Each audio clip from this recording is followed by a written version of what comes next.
Hello বন্ধুরা, আমি মনোজিৎ। আমি আমার ইউটিউবের চ্যানেলের পক্ষ থেকে সবাইকে জানাই প্রীতি শুভেচ্ছা ভালোবাসা। আজকে ব্লগটা ফের আমি স্টার্ট করলাম। আপনারা দেখতে পাচ্ছেন একটা খুবই অতি গুরুত্বপূর্ণ জিনিস। এটা হচ্ছে একটা টানেল, যেটা হচ্ছে পাহাড়ের নিচে গিয়ে যাচ্ছে। হ্যাঁ, তো সামনে আছে রিভার সেকশন। এর আগের দিন আমি এই ভিডিওতে এর উপরে অংশটা কিছু দেখিয়েছিলাম।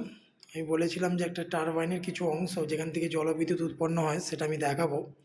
তবে ওইটা একটা ছোট টানেল, জাস্ট এখন কাজটা বন্ধ আছে।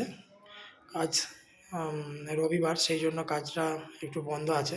কালকে থেকে চলবে কাজটা, তো ছুটি আছে আজকের দিনটা। তো যেখান থেকে আমরা জলবিদ্যুৎ উৎপন্ন করি সেখানটাই একটা অংশ নদীর সামনে।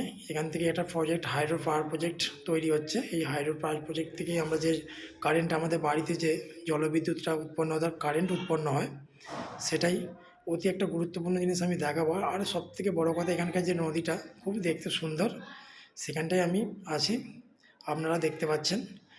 দেখুন রিভার সেকশনটা কত সুন্দর।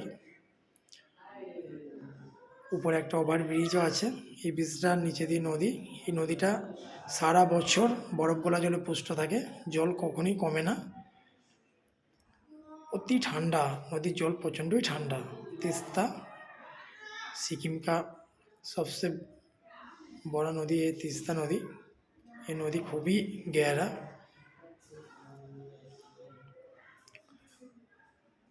আপনারা দেখতে পাচ্ছেন। এর ওপরে অংশটা দেখুন কত সুন্দর।